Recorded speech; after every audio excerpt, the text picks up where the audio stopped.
mishyikirano. Yego, reka dukurikire uko uyu munsi wa kabiri ibiganiro biri bugende bitangwa, ndetse no ku munsi w'ejo nk'uko bisanzwe abaturage hirya no hino bakaza gutanga haba ibitekerezo ndetse n'ibibazo bafite kugira ngo bikemurwe.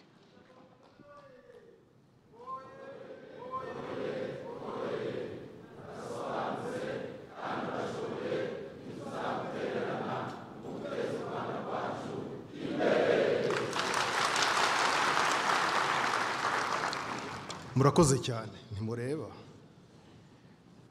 Nyakubahwa Perezida wa Repubulika na Madamu, murakaza neza murisanga mu banyu. Nyakubahwa Perezida wa Repubulika, uretse abo turi kumwe hano, duhaye ikaze kandi abo turi kumwe hirya no hino mu gihugu hifashishijwe ikoranabuhanga. Hari abari i Gatsibo mu ntara y'Iburasirazuba, i Rutsiro iburengerazuba, mu ntara y'Amajyaruguru i Burera, i Nyanza mu ntara y'Amajyepfo, hari n'abari ku mugabane w'Iburayi muri Polonye. Hari n'abandi kandi badukurikiye hifashishijwe itangazamakuru n'imbuga nkoranyambaga, abo bose tubahaye ikaze. Nyakubahwa Perezida wa Repubulika, nitwa Mukurarinda Alain Bernard, ndi umuvugizi wungirije wa guverinoma.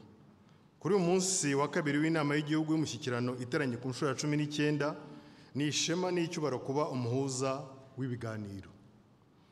Nyakubahwa Perezida wa Repubulika, ejo twaganiriye ku birebana na gahunda y'igihugu y'imyaka 7 yo kwihutisha iterambere mu bukungu, imibereho myiza y'abaturage n'imiyoborere myiza, tunabyunguranaho ibitekerezo. Nyakubahwa Perezida wa Repubulika, tuzirikanye ko mudahwema kutwibutsa ko tugomba kuba umwe kandi igihe cyose aho turi hose tugasenyera umugozi umwe, ari nayo mpamvu ejo mwabitwibukije ko tugomba guhora duhangana na bake bagiye bapfobya cyangwa se bahakana jenoside yakorewe abatutsi muri 1994. Muri aka kanya Dr. Bizimana Jean Damascene, Minisitiri w'Ubumwe bw'Abanyarwanda n'Inshingano Mboneragihugu, agiye kutuganiriza ku rugendo rwerekana ibikorwa n'ibyemezo byafashwe byubatse ubumwe n'ubusugire bw'Abanyarwanda muri iyi myaka 30 ishize jenoside yakorewe abatutsi, muri iyi myaka 30 ishize Abanyarwanda twibohoye. Aratuganirira kandi aho tugeze mu rugendo rwo kubaka ubumwe n'ubwiyunge bw'Abanyarwanda. Nasaba Minisita Bizimana ngo atugezeho ikiganiro yaduteguriye.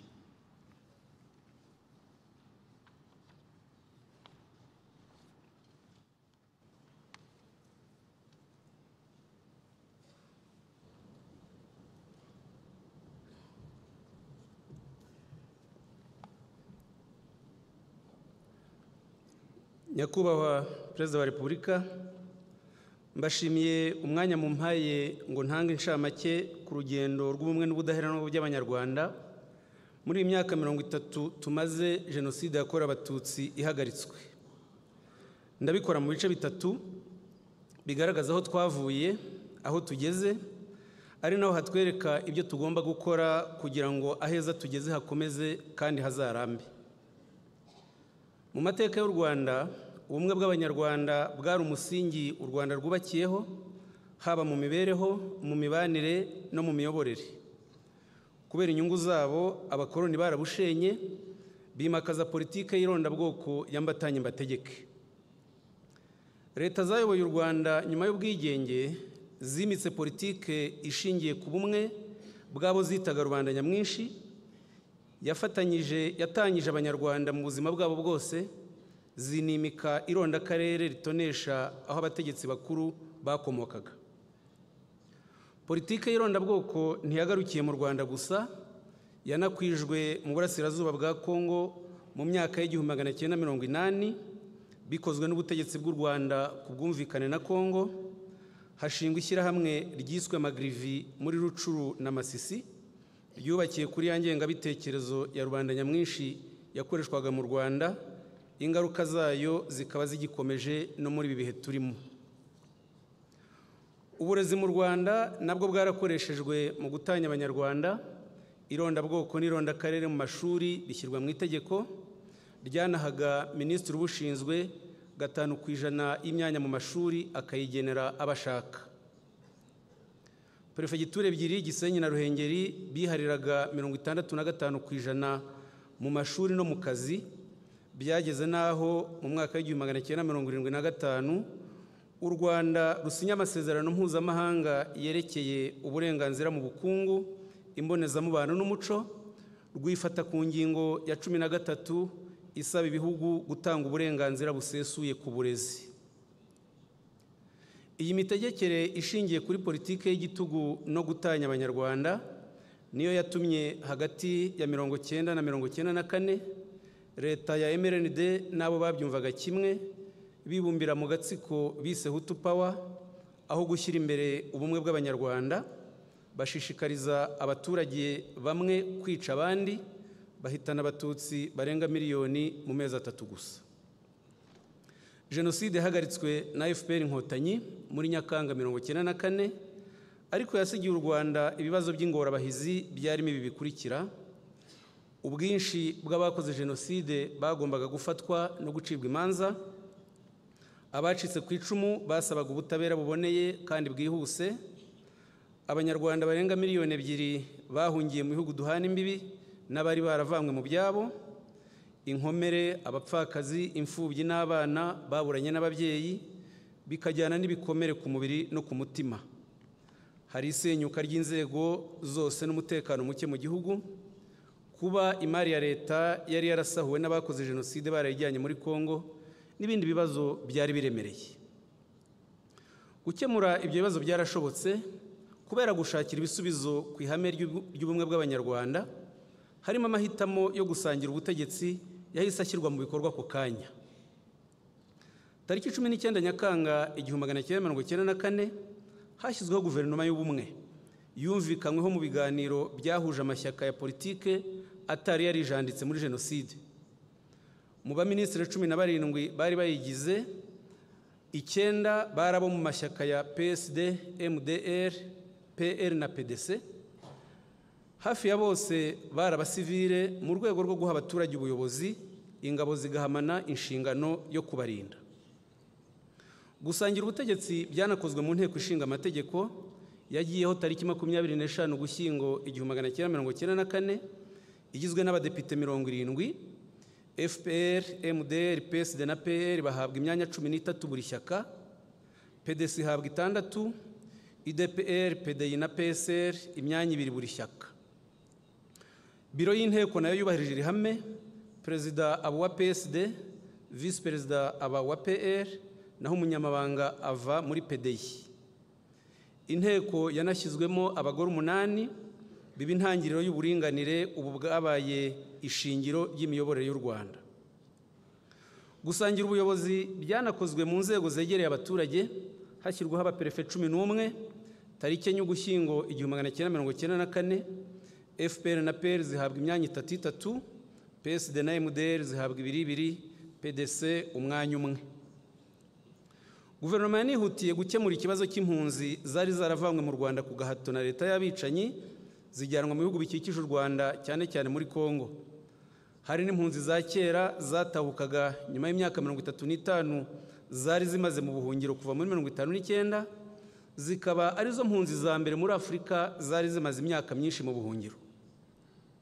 Gucyura impunzi cyari ikibazo cyihutirwa kuko leta y'abajenosideri yabashishikarizaga guhungana nayo, ndetse ikigera muri Kongo ikomeza gahunda ya Jenoside, banica abanyekongo b'abatutsi basanze iwabo, bahungira mu bihugu biri mu Rwanda, bakaba bamaze kurenga 100,000 nk'uko mwabyibukije ejo nyakubahwa Perezida wa Repubulika. Ikibabaje kurushaho nuko n'ubu nyuma y'imyaka 30 imiryango mpuzamahanga bireba n'ibihugu biyigize bikomeje gufatanya na Kongo kwirengagiza icyo kibazo cy'abenegihugu bayo bimwa ku ngufu uburenganzira bw'ibanze buri muntu afite bwo kugira igihugu. Na raporo zikorwa n'abitwa impuguke bashyirwaho n'iyi miryango nta nimwe yerekana iki kibazo, kandi kizwe na bose kuko imyinshi muri iyi miryango inakorera mu nkambi za Kigeme, Kiziba, Mahama n'ahandi izi mpunzi ziri. Guhera muri 1994 ingabo zakoze Jenoside n'interahamwe zazo bagabye kenshi ibitero mu Rwanda, bica abaturage mu ntambara bishwe y'abacengezi mu burengerazuba no majyaruguru y'igihugu. Nanone ntacyo umuryango w'abibumbye n'amahanga bakoze ngo babihagarike, ariyo mpamvu muri 1996 guverinoma y'ubumwe bw'abanyarwanda yafashe icyemezo cyo kujya gucyura impunzi no kuzikura mu maboko y'abicanyi. Umubare w'impunzi z'abanyarwanda wacyuye icyo gihe na guverinoma y'ubumwe zivanywe muri Kongo wari munini, nk'uko na raporo z'ishami ry'umuryango w'abibumbye ryita ku mpunzi zibigaragaza, nk'iyatangajwe tariki 11 Nyakanga 1997 yagaragaje ko hagati ya Kamena 1996 na Kamena 1997, ni ukuvuga mu mwaka umwe, hari hamaze gucyurwa impunzi 1,600,000 zigaruwe mu Rwanda zivuye muri Kongo. Hari na benshi u Rwanda rwacyuye mu ndege rubavanye Tingitingi, Gabon, Congo Brazzaville n'ahandi. Mu mahame y'ubumwe bw'abanyarwanda harimo guca ubuhunzi. Niyo mpamvu ikibazo cy'impunzi cyakemutse burundu tariki 31 Ukuboza 2017, u Rwanda n'ishami ry'umuryango w'abibumbye ryita ku mpunzi bemeranyije kuvanaho ubuhunzi ku banyarwanda kubera ko icyabuteraga cyarangiye. Ubu abanyarwanda baba mu mahanga babiterwa n'uko babihisemo, atari uko bagizwe impunzi n'igihugu cyabo. Kuva mu mwaka wa 2001 u Rwanda rwashyizeho gahunda yihariye yo kwakira abanyarwanda bava mu mitwe yitwaje intwaro. Ikigo cya Mutobo kikaba kimaze kwakira abarwanyi n'imiryango yabo 39,585 bahabwa amasomo n'ibyangombwa bibafasha kuba mu Rwanda mu ituze no gukora imishinga ibateza imbere. Icyo bose bagaragaza iyo bageze mu Rwanda ni ukwicuza imyaka bamaze mu mashyamba kubera ingengabitekerezo mbi bashyirwamo n'aboretse u Rwanda bari muri FDLR bashyigikiwe na Kongo. U Rwanda rwakemuye n'ikibazo cyari ingutu cy'ubucamanza cyari kibangamiye bikomeye ubumwe n'ubwiyunge by'abanyarwanda. Imanza z'abakoze jenoside ntizashoboraga guhita ziba kuko nta tegeko rihana iki cyaha ryabagaho. Leta yariho mbere ya 1994 ntiyarishyizeho ku mpamvu z'uko politike yayo yari ishingiye ku ngengabitekerezo ya jenoside. Inteko ishinga amategeko ya leta y'ubumwe niyo yaryemeje tariki 30 Kanama 1996, bituma imanza zitangira muri Mutarama 1997. Ikibazo cyakomeje kuba ingorabahizi kuko nyuma y'imyaka 5 muri 2002 hari hamaze kuburanishwa gusa imanza 8,363 ku bantu 120 bari bafunze. Niyo mpamvu byasabye ingamba zidasanzwe. Hagati ya Gicurasi 1998 na Werurwe 1999 habaye ibiganiro mu Rugwiro byamaze iminsi 23 bihuza abantu b'inararibonye batanga ibitekerezo birimo kwifashisha inkiko gacaca zashyizweho n'itegeko muri 2001 zikora akazi kadasanzwe ko gutanga ubutabera bwunga. Mu myaka 10 zamaze zaciye imanza 1,958,634 zikoresheje amafaranga 52,000,000 z'amadolari. Gacaca yarahendutse kandi itanga ibisubizo byubaka abanyarwanda. Urubanza rw'umuburanyi umwe muri Gacaca rwatwaye amadolari 50. Ni ukuvuga 19,500 y'u Rwanda y'icyo gihe, kuko idolari ryavunjwaga amafaranga 390 y'u Rwanda. Ikigereranyo nuko muri icyo gihe mu rukiko mpuzamahanga rwa Arusha umuburanyi umwe yatangwagaho miliyoni zirenga 20. Ni ukuvuga hafi miliyari 2 y'amafaranga y'u Rwanda y'icyo gihe. Bivuze ko ikiguzi cyatanzwe ku manza 3 mu rukiko rwa Arusha gihwanye n'ingengo yose y'imari yakoreshejwe na Gacaca. Tukanongeraho ko uru rukiko mpuzamahanga mu myaka 20 yose rwaciye imanza 75 zonyine. Nyakubahwa Perezida wa Repubulika, uruhare rwa Gacaca mu kuzamura ubumwe bw'abanyarwanda rwabaye indashyikirwa nk'uko byagaragajwe muri 2018 n'ubushakashatsi bwakozwe ku ruhare rwazo mu kubanisha abanyarwanda. Bwagaragaje ko 83% by'abemeye uruhare rwabo muri jenoside babisabiye imbabazi, baniyemeza gutandukana burundu n'ingengabitekerezo yayo. Naho 85% babiciwe bagize ubutwari bwo kubana neza n'ababiciye no gutanga imbabazi nubwo yari amahitamo atoroshye. Gacaca ni kimwe mu bimenyetso bidashidikanywaho byerekana akamaro kanini k'ibisubizo u Rwanda rwishatsemo. Igipimo cy'ubumwe n'ubwiyunge mu banyarwanda nacyo cyagiye kizamuka buri mwaka ku buryo nk'uko ubushakashatsi bwakozwe muri 2010 bubigaragaza, igipimo icyo gihe cyari kuri 82.3%, muri 2015 kigera kuri 92.5%, naho muri 2020 tugera kuri 94.7%. Ni ukuvuga ubwiyongere bwa 12.4% mu gihe cy'imyaka 10. Ibi ntibyikoze, byavuye ku miyoborere myiza y'u Rwanda. Igipimo cy'ubumwe n'ubwiyunge dufite ubu kinagaragaza ko 99% by'Abanyarwanda bemeza ko bashyize imbere ubunyarwanda, bakanakomera ku ndangagaciro zibwimakaza. 94.6% bemeza ko basobanukiwe amateka igihugu cyanyuzemo, naho 97.1% bemeza ko babanye neza n'abaturanyi kandi bafatanye mu buzima bwabo bwa buri munsi. Ubushakashatsi bwakozwe na RGB muri 2023 nabwo bwerekanye ko Abanyarwanda 93.63% bishimira icyizere bafitiye inzego z'umutekano. Bikaba ari ubwa mbere mu mateka y'u Rwanda abaturage bibonamo inzego z'umutekano zabo bakorana umunsi ku munsi zitabahutaza.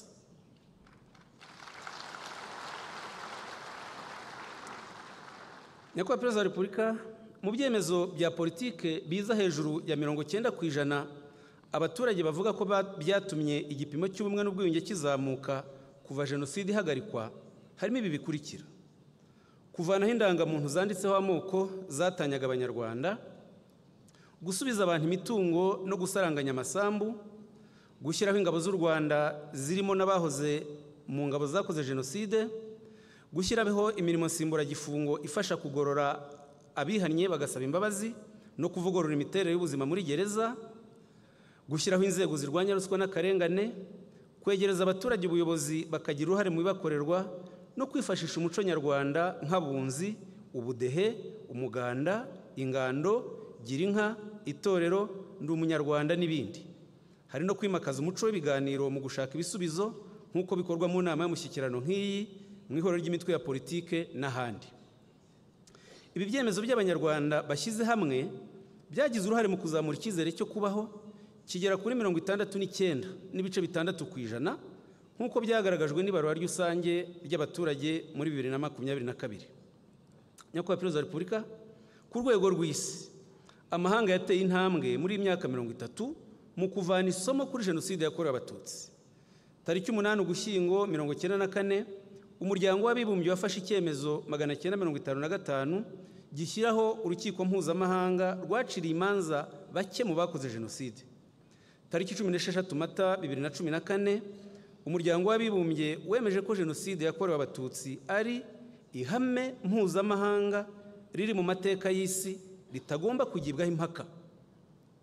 Unemeza ko ibihugu byose bifite inshingano zo gushakisha no guhana abakoze Jenoside, banavugamo na FDLR, no kurwanya ipfobya n'ihakana rya Jenoside yakorewe Abatutsi.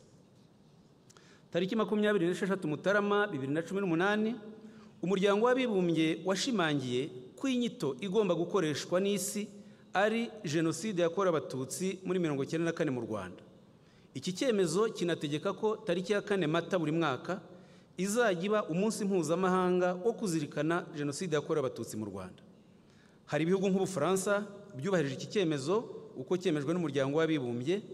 Hari n'ibindi by'i Burayi bicira imanza abakoze Jenoside bagahungirayo, ariko nta gihugu na kimwe cya Afurika cyaratera iyi ntambwe. Nyamara tariki 11 Mata 2017, Umuryango wa Afurika yunze ubumwe wafashe icyemezo gisaba ibihugu bya Afurika gushyiraho amategeko ahana abakoze Jenoside mu Rwanda bari ku butaka bwabyo, no gushyiraho amategeko ahana ipfobya n'ihakana rya Jenoside yakorewe Abatutsi kuko ari ihame mpuzamahanga.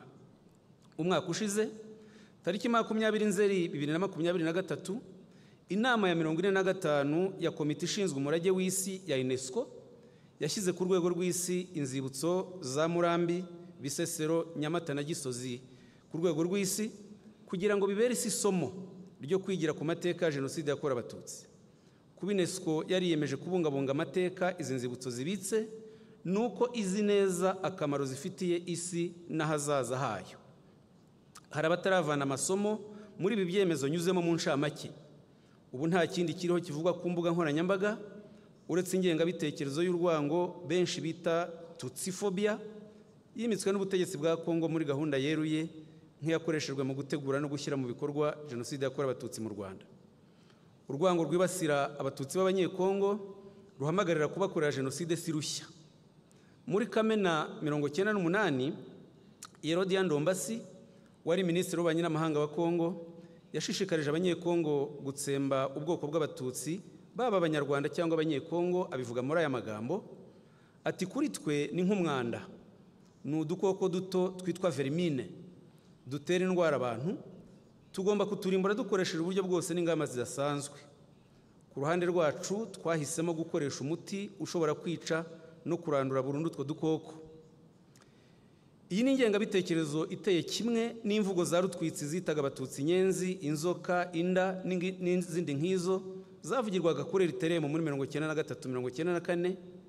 Ni ingengabitekerezo abategetsi b'ubu b'icyo gihugu bakomeje kwigisha, iteye kimwe n'inyandiko y'ingabo z'u Rwanda za kera yo kuwa 21 Nzeri 1992 yavugaga ko umututsi wese yaba wari mu Rwanda cyangwa mu mahanga ari umwanzi w'u Rwanda, ko n'umuha ubufasha ubwo ari bwo bwose ari umugambanyi. Inyandiko ikongeraho ko n'abanyamahanga bafitanye isano cyangwa bateye kimwe n'abatutsi n'abarabanzi b'u Rwanda. Muri 2002 Ububiligi bwashyizeho impapuro zo gufata Herodian Ndombasi akagezwa mu butabera, ariko Kongo yamukingiye ikibaba apfa muri 2019 atabajijwe icyo cyaha. Nyakubahwa Perezida wa Repubulika, ejo mu ijambo ry'ihumure ritagira uko risa mwatubwiye, mwagize muti ntimugatinye ibitumbaraye. Tubijeje tudatinya uwo ari we wese washaka kudutanya tutazamwemerera. Abanyarwanda tuzi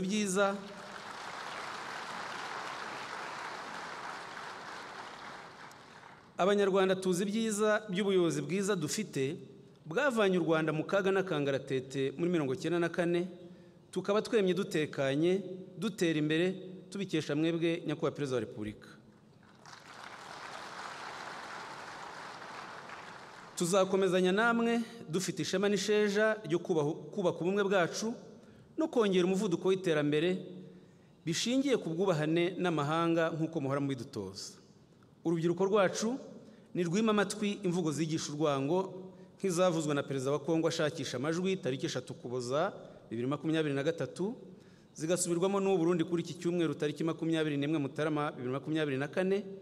Bombi bemeza ko ubuyobozi bw'u Rwanda ari umwanzi wabo, ko ngo bari ku rugamba rwo kubohora urubyiruko rw'u Rwanda. Ibyo ni ibyabo ntibaduheho.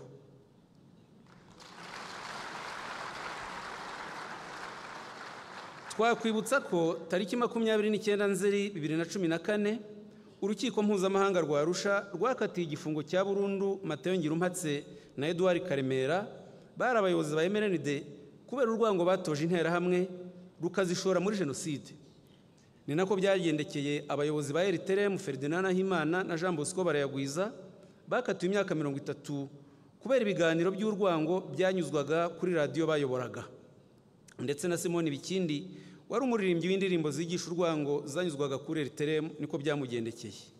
Karemera, Bikindi, Barayagwiza, Bagosora n'abandi bigishije urwango bahamagarira gukora jenoside baguye muri gereza y'umuryango w'abibumbye bafungiye icyo cyaha. Ni isomo abakinisha ubukangurambaga bwa jenoside bakwiye kumva. Ndasoza nganisha ku mukoro ureba cyane cyane urubyiruko.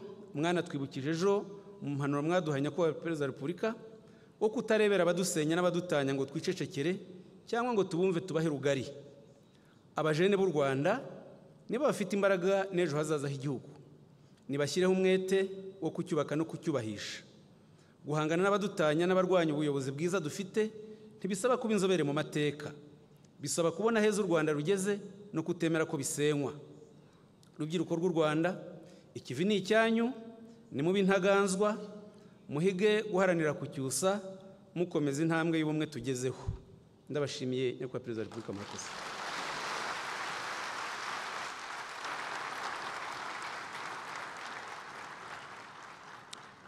Arakoze cyane Minisitiri Bizimana ku kiganiro tugejejeho.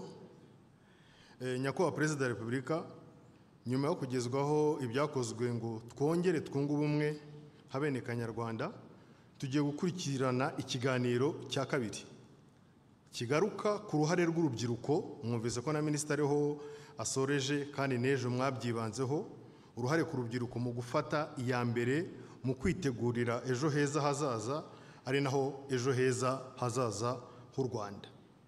Ikiganiro turakigezwaho na Honorable Dr. Rutuma Twishima Abdallah, Minisitiri w'Urubyiruko n'Iterambere, yahaguruka akigira imbere iterambere ry'ubuhanzi, Dr. Uwicyeza Doris Picard ukora muri Minisiteri y'Ubutabera, Harerimana Emmanuel washinze umuryango Muhisimbi, Niwe Shast umuyobozi wa Bridge to Rwanda, na Munyabugingo Albert umwe mu bashinze Vuba Vuba.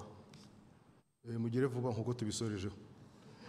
Ikiganiro kirayoborwa na Teta Samantha ukora mu biro by'umuvugizi wa guverinoma.